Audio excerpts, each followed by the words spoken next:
Shalom keluarga kerajaan Allah yang diberkati oleh Tuhan. Apa kabarnya hari ini? Tetap semangat dong tentunya. Puji Tuhan, hari ini saya akan membacakan renungan dengan judul Menghancurkan Kemapanan. Diambil dari Kisah Para Rasul 8 ayat 4. Mereka yang tersebar itu menjelajah seluruh negeri itu sambil memberitakan Injil.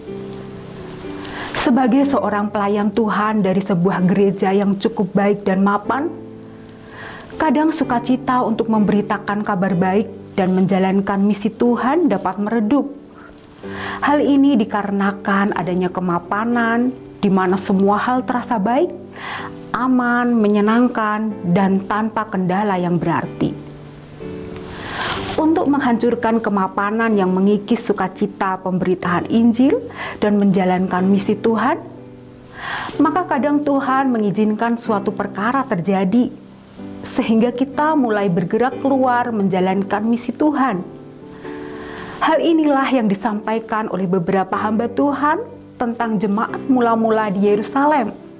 Setelah terjadi ledakan jumlah jemaat yang dahsyat oleh karena pekerjaan Roh Kudus, ruang lingkup pelayanan mereka hanya berkutat di dalam kota Yerusalem.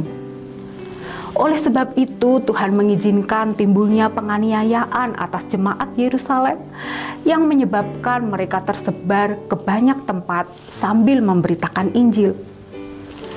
Dengan cara demikian, rencana Tuhan untuk mereka menjadi saksi di Yerusalem, Yudea, Samaria, dan sampai ujung bumi dapat tergenapi. Itu ada di dalam Kisah Para Rasul 1 ayat 8. Tentunya kita tidak usah mengalami kejadian seperti jemaat di Yerusalem ini. Namun, dalam rangka mengasah dan membangkitkan semangat memberitakan Injil dan menjalankan misi Tuhan, kita perlu belajar keluar dari kemapanan kita dan menangkap hati Tuhan tentang jiwa-jiwa. Dalam pengalaman banyak orang ketika mengikuti pertemuan-pertemuan misi, maka sukacita memberitakan Injil dan menjalankan misi Tuhan dapat dikobarkan kembali. Hal lain yang dapat dikerjakan adalah dengan mengikuti perjalanan-perjalanan misi atau mission trip ke daerah atau negara yang lebih berjuang dari kita. Kita dapat menyaksikan semangat mereka membaca Alkitab walaupun menghadapi tantangan. Kita juga bisa melihat semangat mereka hadir dalam ibadah walaupun harus berjalan lama atau naik perahu kecil melewati pulau-pulau.